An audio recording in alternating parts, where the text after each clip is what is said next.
ద్వితీయోపదేశకాండము 26వ అధ్యాయము మొదటి నుంచి కొన్ని మాటలను ధ్యానం చేసుకుందాం. నీ దేవుడైన యెహోవా నీకు స్వాస్థ్యముగా ఇచ్చుచున్న దేశమునకు నీవు వచ్చి దాన్ని స్వాధీనపరచుకొని దానిలో నివసించినప్పుడు నీ దేవుడైన యెహోవా నీకు ఇచ్చుచున్న నీ భూమిలో నుండి నీవు కూర్చుకున్న భూఫలములన్నిటిలోనూ ప్రథమ ఫలములను తీసుకొని గంపలో ఉంచి నీ దేవుడైన యెహోవా తన నామమునకు మందిరమును ఏర్పరచుకున్న స్థలమునకు వెళ్ళి ఆ దినములలో ఉండు యాజకుని యొద్దకు పోయి యెహోవా మన పితరులకు ఇచ్చేదనని ప్రమాణము చేసిన దేశమునకు నేను వచ్చి ఉన్న సంగతి నేడు నీ దేవుడైన యెహోవా సన్నిధిని ఒప్పుకొనుచున్నానని అతనితో చెప్పవలెను. ఏంటంట, దేశానికి వెళ్ళిన తర్వాత కూడా ఏం చేయాలో చాలా సంగతులు చెప్తా ఉన్నారు. వెళ్ళేటప్పుడు ఏం చేయాలి, వెళ్ళాక ఏం చేయాలి. నీ దేవుడైన యెహోవా నీకు స్వాస్థ్యంగా ఇచ్చిన దేశమునకు మనం వెళ్ళాక దాన్ని స్వాధీనపరుచుకొని అందులో నివసించుచున్నప్పుడు దేవుడైన యెహోవా నీకిచ్చుచున్న నీ భూమిలో నుండి కూర్చుకున్న భూఫలములన్నిటిలోనూ ప్రథమ ఫలములను తీసుకోవాలి. ఏంటంట, ఆ దేశానికి వెళ్ళి స్థిరపడ్డ తర్వాత, ఆ యుద్ధాలన్నీ అయిపోయిన తర్వాత, నెమ్మది పొందుకున్న తర్వాత దేవుడిచ్చిన ఆ యొక్క భూభాగములో నుండి భూఫలాలన్నిటి కూడా ఏరుకొని అందులో ప్రథమ ఫలము అంటే దశమ భాగం ఏంటి చెప్పండి, అందులో దశమ భాగాన్ని తీసుకొని ఒక గంపలో ఉంచుకొని, అంటే ఫలాలైతే ఫలాలు కానీ కూరగాయలు అయితే కూరలు కానివ్వండి, ఏదైనా మరి వాటి యొక్క ప్రథమ ఫలాలన్నిటిని కూడా గంపలలో ఉంచి దేవుడు ఒక మందిరాన్ని ఏర్పరచుకుంటారు కదా. అక్కడికి వెళ్ళాక ఎక్కడైతే యెహోవా నామమును స్థాపించడానికి ఒక మందిరాన్ని ఏర్పాటు చేసుకుంటారో ఆ మందిరానికి తీసుకొని రావాలి. అక్కడ ఉన్న యాజకుని దగ్గరికి తీసుకొని రావాలి. ఏం చేయాలి చెప్పండి, అక్కడ ఉన్న యాజకుని దగ్గరికి తీసుకొని వచ్చి ఏమని చెప్పాలి, యెహోవా మన పితరులకు ఇచ్చేదనని ప్రమాణము చేసిన దేశానికి నేను వచ్చి ఉన్న సంగతి నేడు మీ దేవుడైన యెహోవా సన్నిధిని ఒప్పుకుంటున్నాను. ఏం ఒప్పుకుంటున్నాడు? దేవుడు ఒక వాగ్దానం చేశాడు. ఏంటది? పాలు తేనెలు ప్రవహించే దేశాన్ని నీకు ఇస్తానని దేవుడు వాగ్దానం చేశాడు. దేవుడు వాగ్దానము చేసినట్లుగా, మా పితరులకు ఇస్తానని ప్రమాణము చేసినట్లుగా ఆ దేశాన్ని దేవుడు నాకు ఇచ్చాడు, ఆ దేశాన్ని దేవుడు మాకు ఇచ్చాడు అని చెప్పి ఒప్పుకోరు, దేవుని సన్నిధిలో ఒప్పుకుంటున్నాం. చూడండి, ఈరోజు మనం చాలా సంగతుల గురించి ప్రార్థన చేస్తుంటాం, చాలా విషయాల గురించి ప్రార్థన చేస్తూ ఉంటాం. ప్రార్థన చేయగానే మన జీవితంలో దేవుడు ఆ యొక్క ఇచ్చిన మాటను బట్టి, ఇచ్చిన వాగ్దానాన్ని బట్టి మన జీవితంలో నెరవేర్చిన తర్వాత మనం ఏం చేస్తాం, అమ్మయ్య దేవుడు చేశాడని మర్చిపోతాం. ఇంకా దేవుడు చేసిన మేలు అనుభవిస్తాం, కానీ దేవుని సన్నిధికి వచ్చి యాజకుని దగ్గర కృతజ్ఞత కానుకని మరి మనము అర్పింపలేము. అందుకనే వీరు దేశానికి వెళ్ళిన తరువాత అది కృతజ్ఞతగా భూఫలములన్నిట్లో, చూడండి, భూమి వాళ్ళది కాదు, దేశము వాళ్ళది కాదు, ఇండ్లు వాళ్ళవి కాదు, పొలాలు వాళ్ళవి కాదు, దేవుడు వాళ్ళకి ఉచితంగా స్వాస్థ్యంగా ఇచ్చేశాడు. కాబట్టి నిజానికి ఇదేది మంది కాదు, కానీ దేవుడు మనం అనుభవించడానికి మనకి ఇచ్చిన దానిలో దేనిని బట్టి అయినా కూడా దేవుడు నాకు మాట చొప్పున నా జీవితంలో ఈ కార్యాన్ని నెరవేర్చాడు, దేవుడు నా జీవితంలో ఈ కార్యం చేశాడు, నాకు మేలు చేశాడు అని కృతజ్ఞతగా మనం ఏం చేయాలంటే చెప్పండి, అక్కడ ప్రథమ ఫలాలని దేవుని సన్నిధికి తీసుకొని వచ్చి ఆ మాట చెప్పాలి. ఏంటంట, నోటితో ఒప్పుకోవాలి. దేవుడు మా పితరులకి ప్రమాణం చేశాడు, ప్రమాణము చేసినట్టుగానే ఈరోజు మేము ఆ ప్రమాణాన్ని, ఆ ఇచ్చిన వాగ్దాన ఫలాన్ని మేము అనుభవిస్తున్నాం. కాబట్టి కృతజ్ఞతగా దేవుని సన్నిధికి ఏమని తీసుకొని వచ్చారు వాళ్ళు, ప్రథమ ఫలముల కానుకను, కృతజ్ఞత కానుకను మరి అక్కడ తీసుకొని వచ్చి దేవుని సన్నిధిలో ఒప్పుకోవాలి. చూడండి, ఈరోజు దేవుడు మన జీవితంలో చేసిన మేలులకు ప్రతిగా కూడా ఏదైనా జరుగుతుంది, మరి సమస్య మన జీవితంలో వచ్చినప్పుడు, ప్రార్థన చేసినప్పుడు, దేవుడు ఆ కార్యాన్ని నెరవేర్చినప్పుడు మనం కృతజ్ఞత కానుక చెల్లించాలి, సాక్ష్యం చెప్పాలి. ఏం చేయాలి చెప్పండి, సాక్ష్యం చెప్పి కృతజ్ఞత కానుకను మనం ఖచ్చితంగా చెల్లించే వారంగా ఉండాలి. కొద్దిమంది కృతజ్ఞత కానుక ఇచ్చేవారిగా ఉంటున్నారు, సాక్ష్యం చెప్పి ఇస్తూ ఉన్నారు, కొద్దిమంది చెప్పడం లేదు, కొద్దిమంది ఇవ్వటం లేదు. అంటే దేవుడు చేసిన మేలుకు ప్రతిగా మనం ఏం చేయాలి, ఖచ్చితంగా కృతజ్ఞత కానుకగా. ఎందుకంటే ఆయన మాట ఇచ్చి నెరవేర్చాడు, ఆయన మా పితరులకి మాట ఇచ్చి నెరవేర్చాడు. ఆ ఫలాన్ని నేను ఈరోజు అనుభవిస్తున్నా. ఈరోజు మేము ఈ దేశంలో ఉన్నామంటే, ఈ భూ పంటని మేము తింటున్నామంటే, ఈ పొలాన్ని మేము అనుభవిస్తున్నామంటే అది దేవుడు మాకు ఇచ్చిన వాగ్దాన ఫలము అని నా కృతజ్ఞత కానుకగా మరి దేవుని సన్నిధిలో ఒప్పుకొని ఇచ్చేవారిగా ఉండాలి. హెబ్రీయులకు రాసిన పత్రిక 6వ అధ్యాయం 11వ వచనం నుండి చదవండి. హెబ్రీలకు రాసిన పత్రిక 6:11 నుండి. హెబ్రీ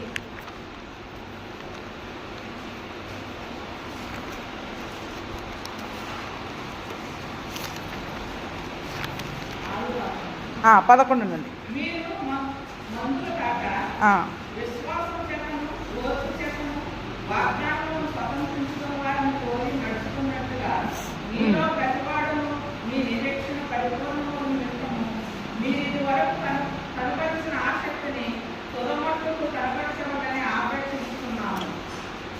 చదవండి, 18 వరకు చదువు.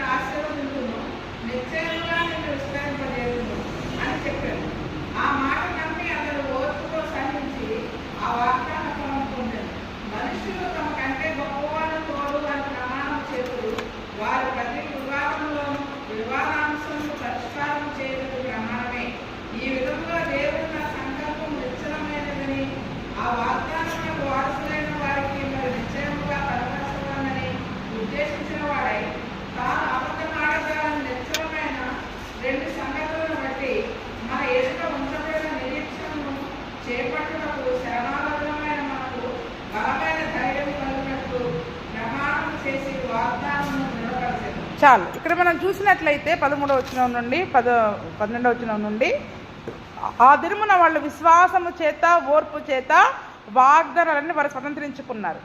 ఎలా వాగ్దానాలు పొందుకున్నారు? కనాను దేశానికి ఎలా వెళ్ళారు చెప్పండి? వాళ్ళు విశ్వాసము చేత ఓపిక ఉండాలన్నా వద్దా? మధ్యలో అలసిపోయారు. అలసిపోయినప్పుడు మార్గాయాసము చేత అలసిపోయి సణిగిన వారు ఏమైపోయారు? అక్కడే పోయారు. ఓపిక ఉండాలి. మనకి ఏదైనా ఒక వాగ్దానాన్ని మనం పొందుకోవాలంటే మనకి ఏం కావాలి? ఓపిక కావాలి, విశ్వాసము కావాలి. ఆ విశ్వాసము ఓపిక ఎవరిలో అయితే ఉంటుందో దేవుడు మనకిచ్చిన వాగ్దానాన్ని వారు స్వతంత్రించుకుంటారు. ఎందుకంటే కనాను దేశాన్ని వాళ్ళు స్వతంత్రించుకోవడానికి ఎంత ఎదురు చూశారు చెప్పండి. ఎప్పుడు వాగ్దానం చేశాడు? పితరుడైన అబ్రహాముకి వాగ్దానం చేశాడు. అబ్రహాము నుంచి వీళ్ళకి చాలా తరాలు అయిపోయినాయి. ఐగుప్తులోనే 400 సంవత్సరాలు ఉన్నారు. 430 సంవత్సరాల దాకా ఐగుప్తులోనే వాళ్ళు ఉన్నారు. దానికి ముందు చాలా కాలం అయినా కూడా నమ్మారా లేదా? మీ ప్రమాణం ఏమో, నీ తరం అయిపోయింది, యాకోబు తరం ఏంటి, ఇస్సాకు తరం అయిపోయింది, యాకోబు తరంలో కూడా 400 ఏళ్ళు అయిపోయినాయి. అది నెరవేరదో అని ఈ తరం వాళ్ళు విశ్వాసం లేకుండా ఉండలేదు. మోషే రాగానే ప్రయాణమైపోయి వాగ్దాన దేశానికి ప్రయాణమైపోయి వెళ్ళిపోయారు. అంటే చూడండి, ఎన్ని సంవత్సరాలైనా కూడా వాళ్ళు ఓపికతో ఎదురు చూశారు. ఆత్మీయ ప్రయాణంలో కూడా ఓర్పుతో ఎదురు చూశారు. అంటే ఆ యొక్క వాగ్దానాన్ని అనుభవించడానికి ఏదైనా దేవుడు మన జీవితంలో ఒక కార్యం చేయాలి అంటే మనకి ముందు విశ్వాసము కావాలి, నమ్మాల. దేవుడిది చేస్తాడు అని మనం నమ్మాల, విశ్వసించాల. రెండవది జరిగే వరకు ఓపికతో ఉండాలి. ఏంటంట, ఈరోజు మనకి ఓపిక ఉండదు, వెంటనే అయిపోవాల. 3 రోజుల్లో, వారం రోజుల్లో, 10 రోజుల్లో, నెల రోజుల్లో, సంవత్సరంలో, అవునా, వెంటనే అయిపోవాలి. కానీ వాళ్ళు ఓర్పుతో వాగ్దానాన్ని సంతరించుకున్నారు. ఎందుకంటే అబ్రహాము కూడా దేవుడు వాగ్దానం చేశాడు, నీ కుమారుని ఇస్తా అని. ఎంతకాలం ఎదురు చూశాడు? 25 సంవత్సరాలు ఎదురు చూశాడు. 75వ వయసు సంవత్సరంలో దేవుడు అతనికి వాగ్దానం చేసి పిలిపిస్తే అతనికి 100 సంవత్సరాలు ఉన్నప్పుడు కుమారుడు పుట్టాడు. అంటే ఎన్ని సంవత్సరాలు ఎదురు చూశాడు? పుట్టాడు అనుకొని వదిలేస్తుంటే. కానీ దేవుని మాట నమ్మి ఏం చేశారు వాళ్ళు? ఆ యొక్క వాగ్దానాన్ని స్వతంత్రించుకున్నారు. అలాగా విశ్వాసము ఓర్పు చేతనే ఆ వాగ్దానాలు మరి వారు పొందుకున్నారు. అందుకే ఈరోజు మనం కూడా ఏం చేయాలంట? వారిని పోలి నడుచుకున్నట్లుగా మనలో ప్రతి వాడు ఏం చేయాలి? వాళ్ళని చూసి మనం నేర్చుకోవాలి. వాళ్ళని పోలి మనం నడుచుకోవాలంటే, ఇది నడుచుకుంటే మన జీవితంలో కూడా ఆ వాగ్దానాలను మనం అనుభవించగలుగుతాం. దేవుని సన్నిధికి వచ్చి మందిరంలో మనం సాక్షిగా జీవించగలుగుతాం, సాక్ష్యం చెప్పేవారిగా ఉంటాం. ఈరోజు చాలా కార్యాలు జరగలేకపోవడానికి విశ్వాసం లేకపోవడం, ఓపిక లేకపోవడం. ఓపిక లేకుండా వెంటనే మన ప్రయత్నాలను మార్చుకోవడం వల్ల మరి మనము దేవుడికి ఇచ్చిన వాగ్దానాలు నెరవేర్చుకోలేకపోతా ఉన్నాం. అందుకనే వారిని పోలి నడుచుకున్నట్లుగా మీలో ప్రతివాడు మీ నిరీక్షణ పరిపూర్ణమగు నిమిత్తము ఇది వరకు కనపరిచిన ఆసక్తిని తుదమట్టుకు కనపరచవలనని అపేక్షించుచున్నాను. మొట్టమొదట ఎంత ఆసక్తి ఉంటుంది? స్టార్టింగ్లో చాలా ఆసక్తి ఉంటుంది, అది జరగట్లా. కానీ కాస్త కొంతకాలం అయిపోతున్న కొద్దీ మనలో ఏమైపోతుంది? నిరాసక్తత వచ్చేస్తుంది. రోజు వెళ్తున్నాం, ఈ వారం వెళ్ళకపోతే ఇంకా ఎందుకంటే అది జరిగేది ఎప్పుడైనా జరుగుద్దో లేదో అని ఆసక్తి తగ్గిపోతూ ఉంటుంది. అందుకే మొదట ఉన్న ఆసక్తినే తుదమట్టికి మనం ఏం చేయాలంట? కనపరచాలంట. అదే ఆసక్తి, మొదటి భక్తి, మొదటి ప్రేమ చివరి నిమిషము వరకు కూడా మనము అదే రీతిగా ఉన్నట్లయితే నిజంగా ఆ దినమున అబ్రహాము, ఇస్సాకు, యాకోబులు ఏ రీతిగా అయితే వాగ్దానాలు సంతరించుకున్నారో అవే వాగ్దానాలు ఈరోజు మన జీవితంలో కూడా దేవుడు నెరవేర్చడానికి ఆయన శక్తిమంతుడు. అయితే దేవుడు అబ్రహాంకి వాగ్దానం చేసినప్పుడు ఏమని వాగ్దానం చేశాడు? అక్కడ అతడు ఏమని సాక్ష్యం చెప్తూ ఉన్నాడు? మా పితరులకి ఇచ్చిన వాగ్దానాన్ని మా జీవితంలో నెరవేర్చావు ప్రభువా అని ఒప్పుకుంటున్నాడు కదా. ఇక్కడ అబ్రహాంకి ఇచ్చిన వాగ్దానాన్ని చేసినప్పుడు ఎవరి తోడని ప్రమాణం చేశాడంట? తనకంటే ఏ గొప్పవాని తోడని ప్రమాణం చేయలేకపోయాను కనుక తన తోడనే ప్రమాణం చేశాడు. ఎందుకంటే దేవుని కంటే గొప్పవారు ఇంకెవరు లేరు. గొప్పవారు ఎవరైనా ఉన్నారా అంటే ఆయన ఎవరు చెప్పండి? దేవాది దేవుడు మాత్రమే, రక్షకుడు అయిన యేసయ్య మాత్రమే. ఆయన కంటే ఇంకా ఎవ్వరు గొప్పవారు లేరు. కాబట్టి తన తోడని ప్రమాణం చేశాడు. ఏం ప్రమాణం చేశాడు? నిశ్చయంగా నిన్ను ఆశీర్వదిస్తాను, నిశ్చయంగా నిన్ను నేను విస్తరింప చేస్తాను అని నమ్మాడంట. రెండు విషయాలు ఇక్కడ మనం చూసుకున్నట్లయితే తాను అబద్ధమాడజాలని నిశ్చలమైన రెండు సంగతులను బట్టి అబ్రహాముకి దేవుడు వాగ్దానం చేశాడు అన్నాడు. ఏంటి రెండు విషయాలు?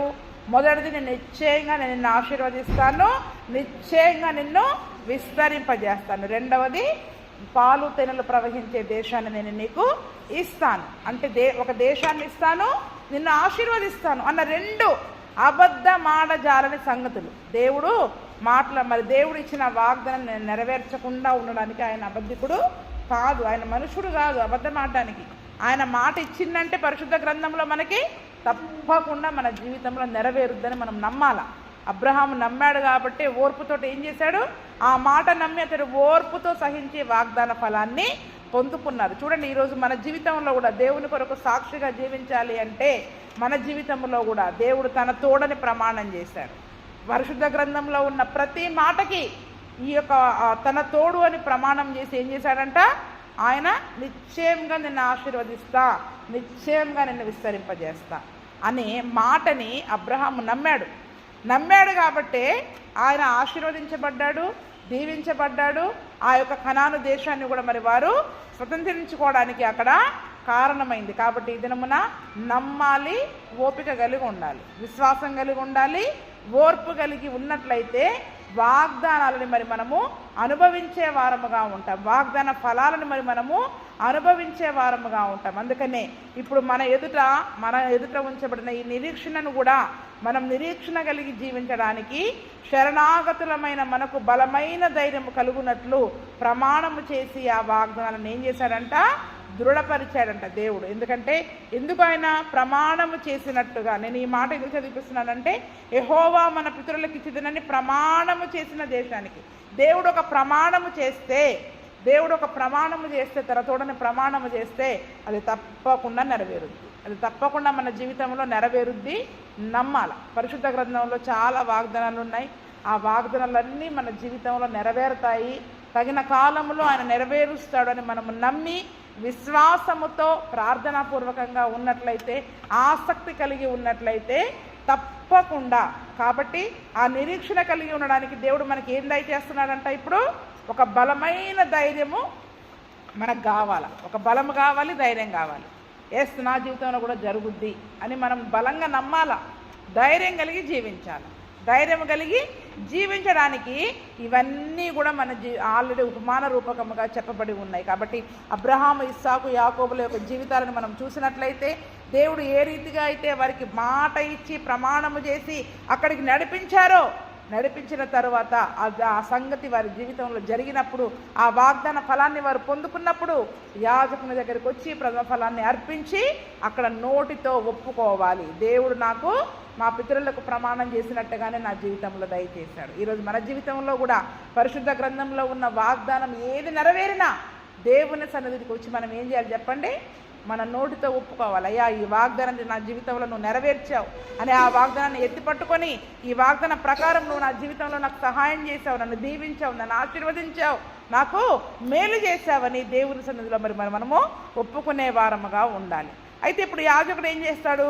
ఆ గంపను చేతిలో నుండి తీసుకొని బలిపీఠం దగ్గర పెడతాడంట. ఏం చేస్తాడంట?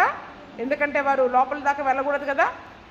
ఆ యొక్క బలిపీఠం దగ్గర పెట్టినప్పుడు ఏం చెప్పాలంటే, ఈ యొక్క వ్యక్తి నా తండ్రి నశించుచున్న అరామీ దేశస్థుడు, అతడు ఐగుప్తుకు వెళ్ళాడు, కొద్దిమందితో అక్కడికి పోయి పరవాసి అయి గొప్పదియు బలమైనదియు విస్తారమైనదియు అయిన జనమాయను.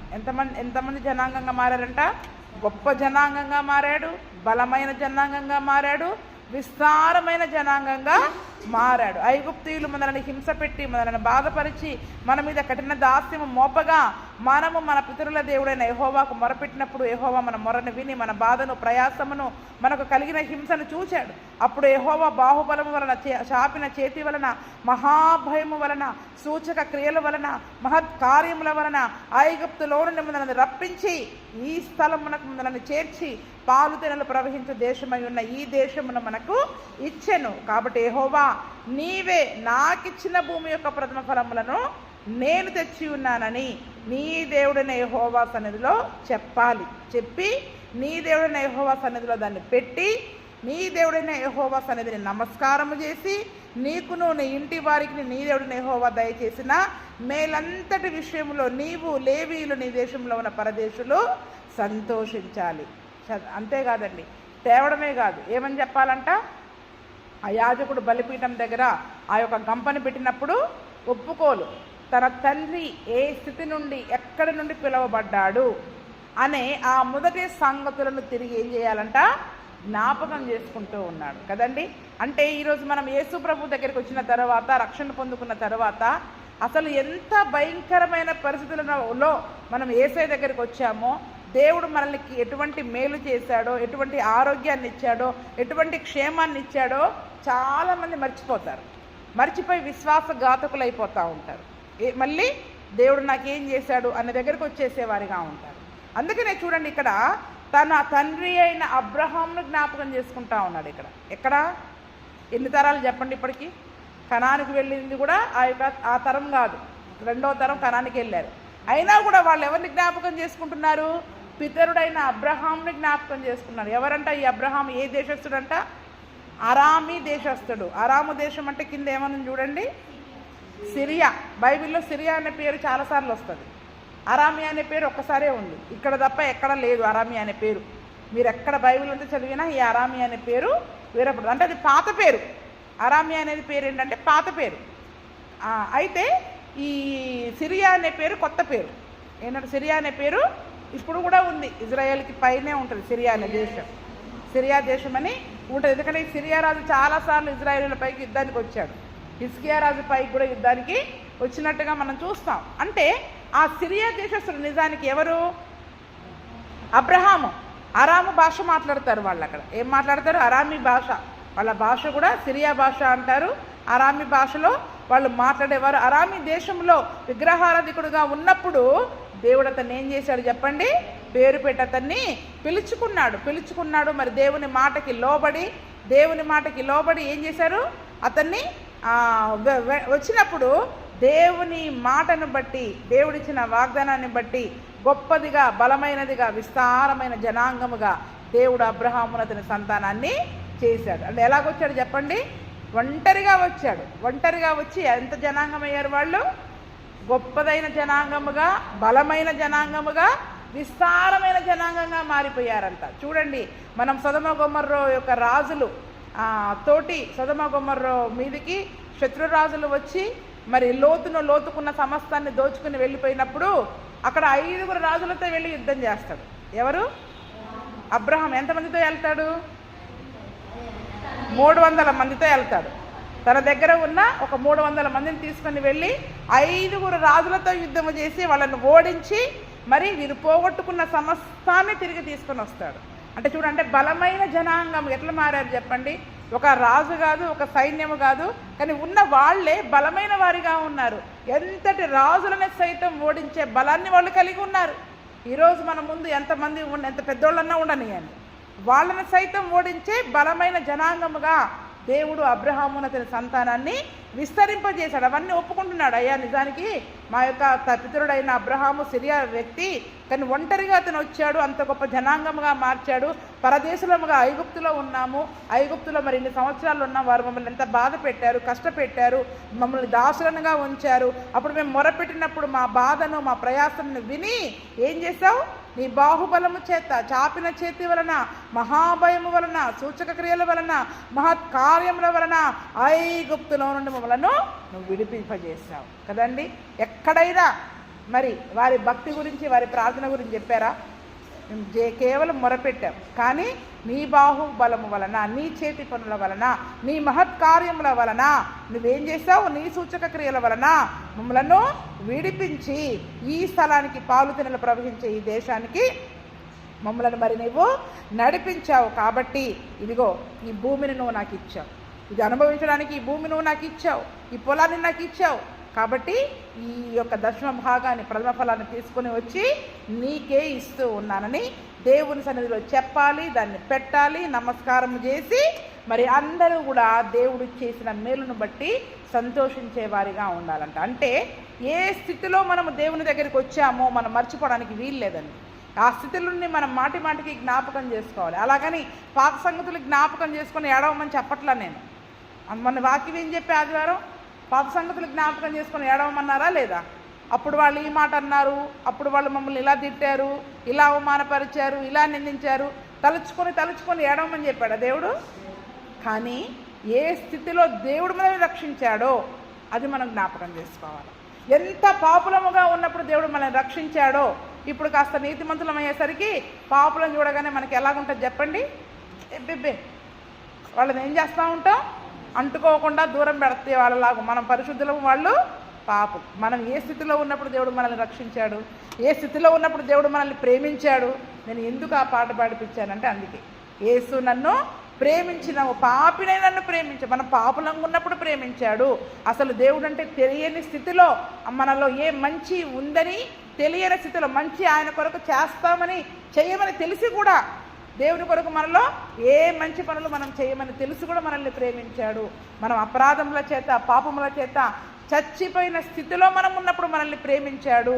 ఆయన కొరకు ఎటువంటి మరి ఫలాలను మనం ఇవ్వలేమని తెలిసి కూడా, మన వలన ఏ ఫలాలు ఆయనకు ఉండవని తెలిసి కూడా ఆయన మనల్ని మరి ప్రేమించాడు. కాబట్టి అదే సంగతిని అక్కడ చెప్తూ ఉన్నాడు.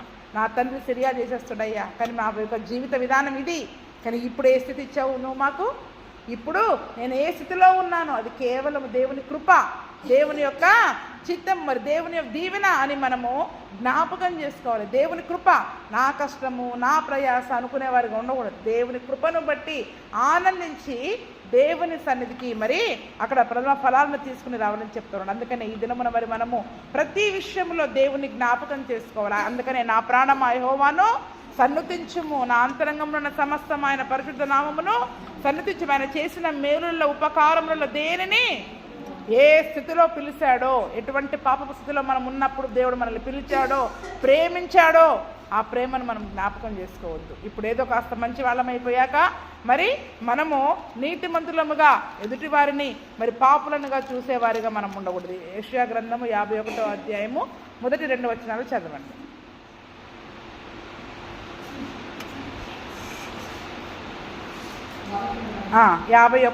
యెషయా 51 మొదటి నుండి.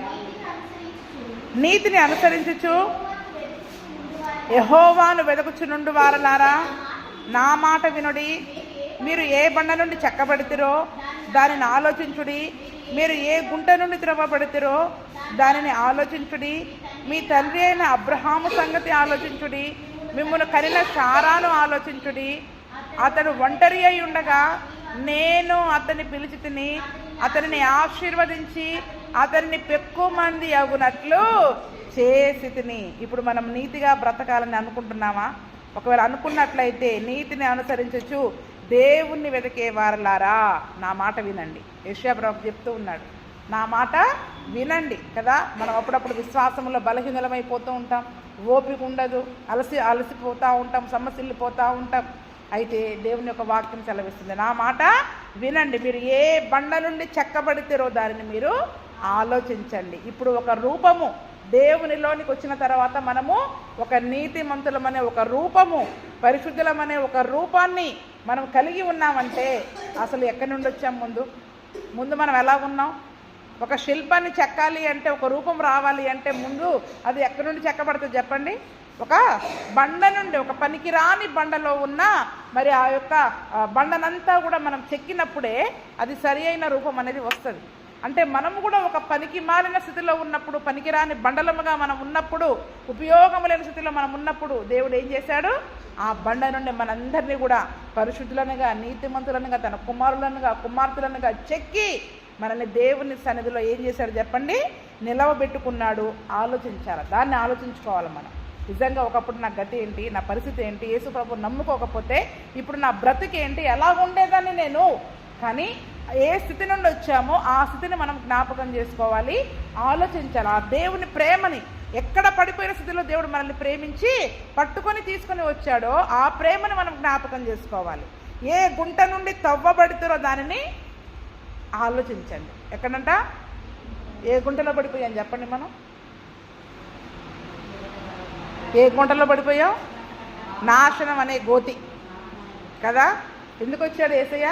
నాశనం అనే గోతిలో పడిపోయాం మనం, నాశనం అనే గుంటలో పడిపోయాం, పాపపు గుంటలో, పాపపు ఊబిలో పడిపోయాం. పాపపు ఊబిలో పడిపోయి నరకానికి దగ్గరలో ఉన్నాం, నరకపు పొలిమేరలో ఉన్నాం, మరణానికి దగ్గరలో ఉన్నాం. అప్పుడు యేసయ్య తన కృపగల చేయిని చాపి కనికరపడి, అయ్యో ఈ బురద నాకంటుంది అనుకున్నాడా చెప్పండి? అనుకున్నాడా? బయటికి తీసుకొని వచ్చి మనలో ఉన్న ఆ పాప సంబంధమైన మాలిన్యాన్ని తన సిలువ రక్తము చేత కడిగి మనల్ని పరిశుద్ధులనుగా చేశాడు. కాబట్టి ఒకప్పుడు నాశనానికి పోయేటోళ్ళం మనం, ఒకప్పుడు పనికిరాని బండలముగా ఉండవలసిన మనల్ని దేవుడు తన రూపులో మనల్ని చెక్కుకున్నాడు. ఆ నాశనం అనే గోతి నుండి మనల్ని తీసుకొని వచ్చాడు. ఆ మొదటి ప్రేమను మనం జ్ఞాపకం చేసుకోవాలి. అందుకని అక్కడ అంటున్నాడు, మీరు దేశానికి వెళ్ళిపోయిన తర్వాత అమ్మయ్య హాయిగా పొలం పంట ఉంది, ఓ ఇల్లు వచ్చేసింది, ఫ్రీగా తిని కాళ్ళు జాపుకొని కూర్చునేటట్లుగా ఉండొద్దు. ఏం చేయాలా? చేసిన మేలును బట్టి. కష్టం ఉన్నప్పుడు బాగా జ్ఞాపకం చేసుకుంటాం యేసయ్యని, 1కి 100 సార్లు జ్ఞాపకం చేసుకుంటాం. కూర్చుంటే యేసయ్య, లేస్తే యేసయ్య. అదే క్షేమము సుఖం వచ్చాక, సుఖంగా ఉన్నప్పుడు, క్షేమంగా ఉన్నప్పుడు వస్తామా చెప్పండి దేవుని దగ్గరికి? కాస్త డబ్బులు కనపడేసరికి ఇంకా దేవుడు కనపడతాడా మనకి? కనపడ్డు. అందుకనే దేవుడు ఏమంటున్నాడంటే, దేశానికి వెళతారు, నేను ఇచ్చిన పొలాలు తింటారు, చక్కగా ఆహారం తింటారు, ఇచ్చిన ఇళ్లలో సుఖంగా కాళ్ళు జాపుకొని ఉండడం కాదు, దేవుని సన్నిధికి వచ్చి కృతజ్ఞత కలిగి ఉండండి. దేవుని సన్నిధికి వచ్చి మీ ప్రజాఫలాలను అర్పించి కృతజ్ఞత కలిగి జీవించండి. ఆ మొదటి స్థితిని మీరు మర్చిపోతే విశ్వాసఘాతకులు అయిపోతారు. అందుకనే మీ తండ్రి అయిన అబ్రహాము సంగతి ఆలోచించండి, మిమ్మల్ని కనిన శారాను ఆలోచించండి. అతను ఒంటరి అయి ఉండగానే అతన్ని పిలిచి అతన్ని ఆశీర్వదించి అతనిని ఎక్కువ మందిగా చేశా. అతని గురించి అబ్రహాము సంగతిని ఆలోచించండి. అందుకే ఇక్కడ ఏమని జ్ఞాపకం చేసుకుంటున్నాడు ఈ వ్యక్తి? నా తండ్రి. ఎన్ని తరాలు అయిపోయినాయి కదా అప్పటికి, 4, 5, 6 తరాలు. మరి అప్పటికీ కూడా అసలు ఇప్పుడు మనకి మన 4వ తరం 3వ తరం తాతలు తెలుసా అండి చెప్పండి? అమ్మమ్మల పేర్లు, తాతల పేర్లు తెలుసా? మన అమ్మమ్మ తాతల పేర్ల వరకు తెలుసు, వాళ్ళ అమ్మ నాన్నల పేర్లు తెలవదు. వాళ్ళ అమ్మ నాన్నల పేర్లు అసలుకే తెలవదు, అసలుకే తెలియదు. ఇంకా మనకి పూర్వం ఒక తరం 2వ తరం వరకే మనకి పరిచయం. కానీ ఇక్కడ అబ్రహాము మొదలుకొని ఇజ్రాయేలు ప్రజలు మర్చిపోకుండా జ్ఞాపకం ఉంచుకుంటున్నారు. అబ్రహామును ఎలా పిలుచుకున్నాడు, ఏ స్థితిలో పిలుచుకున్నాడు, ఎలా ఒంటరిగా పిలిచాడు, ఎలా వాళ్ళ గొడ్రాళ్ళుగా ఉన్నప్పుడు పిలిచి దేవుడు ఆశీర్వదించాడు. ఈరోజు మనం ఏ స్థితిలో ఉన్నామో దేవుడు పిలిచి మనల్ని ఆశీర్వదిస్తున్నాడు. కాబట్టి ఆ స్థితిని మనము మర్చిపోకుండా, అతను నా తండ్రి సిరియా దేశస్థుడు, అరామీ దేశస్థుడు, అతన్ని ఇలా పిలిచావు, బలమైన జనాంగంగా మార్చావు, విస్తారమైన జనాంగంగా మార్చావు, ఐగుప్తులు మేము ఇన్ని బాధలు పడ్డాం, అయినా అక్కడ నుండి నీవు మమ్మల్ని నీ మహత్కార్యాల చేత, సూచక క్రియల చేత, నీ యొక్క బాహుబలం చేత విడిపించి నేడు మేము అనుభవిస్తున్న ఈ స్థితిని నువ్వు మాకు దయచేశావు. అందుకనే పౌలు కూడా అంటాడు, నేను ఏ స్థితిలో ఉన్నాను అది కేవలం దేవుని కృప. ఆయన కృప లేకపోతే నేను ఈ స్థితిలో ఉండేదాన్ని కాదు. అందుకని దేవుడిచ్చిన ఈ మంచి స్థితిని బట్టి మనము దేవునికి కృతజ్ఞతలు చెల్లిస్తూనే ఏ స్థితి నుండి ఇక్కడ దాకా నడిపించాడో దానిని మనం జ్ఞాపకం చేసుకునే వారముగా ఉండాలి. అంతేకాకుండా ఇచ్చిన స్థితిని బట్టి కూడా సంతోషించమన్నాడా లేదా? ఏడవమంటున్నాడా? అవి తలంచుకుని ఏడవమన్నాడు. మళ్ళీ ఏమంటున్నాడు ఇక్కడ? యెహోవా సన్నిధిలో దాన్ని పెట్టి అలా చెప్పాలి, దాన్ని పెట్టాలి, ప్రథమ ఫలములను కానుకలను పెట్టి నీ దేవుడిని యెహోవా సన్నిధిలో నమస్కారము చేసి నీకు నీ ఇంటి వారికి నీ దేవుడిని యెహోవా దయచేసిన మేలంతటి విషయంలో నీవు లేవీలు దేశంలో ఉన్న పరదేశులు సంతోషించండి. ఇచ్చిన ఆ స్థితిని బట్టి మీరు సంతోషించండి. గడిచిపోయిన వాటిని బట్టి ఏడ్చుకుంటూ ఉండొద్దు, అలాగని మర్చిపోవద్దు. అలాగని ఏ స్థితిలో నుంచి దేవుడు పిలిచాడో ఆ స్థితిని కానీ ఆ మొదటి ప్రేమను కానీ దేవుడు చూపిన ఆ ప్రేమను కానీ మర్చిపోవడానికి వీలు లేదు. కానీ దేవుడు ఈరోజు ఇచ్చిన ఈ యొక్క సుఖమైన జీవితాన్ని, సంతోషకరమైన జీవితాన్ని బట్టి దేవుని సన్నిధిలో మీ లేవీలతో కలిసి, మీ యాజకులతో కలిసి, పరదేశులతో కలిసి మరి మీరు సంతోషించండి అని దేవుని యొక్క వాక్యము సెలవిస్తూ ఉంది. మరి మనము కూడా మన గత జీవితంలో జరిగిన ప్రతి మేలును, ఆయన చేసిన మేలును, ఉపకారమును, ఏ స్థితిలో మనల్ని పిలుచుకున్నాడో, ఎటువంటి నాశనం అనే గోతిలో ఉన్నప్పుడు దేవుడు తన చేయి చాపి మనల్ని పిలిచాడో, ఎటువంటి పనికిరాని వారముగా ఉన్నప్పుడు ఒక రూపాన్ని మనకు దయచేసి మరి మనల్ని నిలబెట్టాడో, అవన్నీ కూడా మరి మనం జ్ఞాపకం చేసుకోవాలి. ప్రకటన 2:5 ఉంటుంది. ఒక్క మాట చదువుకుందాం. ప్రకటన 2:5 చదవండి ఒకసారి. ఒక సంఘానికి అక్కడ హెచ్చరికగా చెప్తూ ఉంటాడు, చూడండి.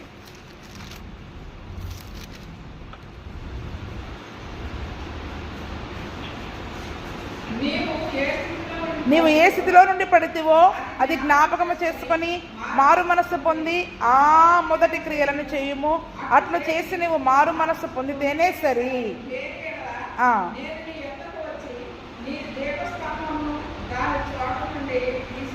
నేను చెప్తా ఉన్నది, ఎందుకంటే చాలామంది దేవుడు మనల్ని ఎటువంటి స్థితిలో పిలిచాడో మర్చిపోతాం. ఒక స్థితి, ఒక మంచి స్థితిని దేవుడు ఇచ్చాక ఏమైపోతారు? విశ్వాసఘాతకులుగా, కృతజ్ఞత లేని వారిగా అయిపోతారు. చచ్చిపోయే స్థితిలో వస్తారు దేవుని దగ్గరికి. కాస్త ఆరోగ్యం వచ్చాక అసలు దేవుని మందిరానికి రారు. ఆ శక్తిని బట్టి ఎంత పని చేసుకుంటున్నా కానుకలు కూడా తీసుకురారు. అంటే విశ్వాసఘాతకులు అయిపోతున్నారు. అందుకనే ఏ స్థితిలో నుండి నువ్వు పడిపోయావు అది నువ్వు జ్ఞాపకం చేసుకుని మారు మనస్సు పొంది ఆ మొదటి క్రియలను చేయాలి. ఆ మొదట మనం ఎంత ఆసక్తి చూపించాం, ఎంత భక్తి చూసాము, ఎంత విశ్వాసం కలిగి ఉన్నామో అదే ఆసక్తిని, అదే విశ్వాసముని తుదమట్టుకి కూడా మరి మనము కనపరచాలి. అందుకని అప్పుడప్పుడు పడిపోయిన ప్రతిసారి మళ్ళీ మళ్ళీ మనం ఏం చేయాలి చెప్పండి? మారు మనస్సు పొందమని సంఘానికి హెచ్చరిక చేస్తా ఉన్నాడు. ఒక్కసారే కాదు మారు మనస్సు అనేది, సంఘం ప్రతిసారి మారు మనస్సు, పడిపోయిన ప్రతిసారి లేచి ఏం చేయాలి? మళ్ళీ మారు మనస్సు పొందేదిగా ఉండాలి. అయ్యో నేను నా స్థితిని మర్చిపోయి నేను ఇటువంటి భయంకరమైన పని చేశానయ్యా, నీకు ఇవ్వకుండా ఉన్నాను, నిన్ను స్తుతించకుండా ఉన్నాను, నీకు సాక్షిగా జీవించలేకపోయాను అని మన స్థితిగతులను బట్టి దేవుని సన్నిధిలో మనము కృతజ్ఞత కలిగి ఉండాలి. పడిపోయిన స్థితిని జ్ఞాపకం చేసుకుని మారు మనస్సు పొందేవారముగా ఉండాలి. మరి అటువంటి కృపను ప్రభువైన యేసుక్రీస్తు మనకందరికీ దయచేయునుగాక. ఆమేన్.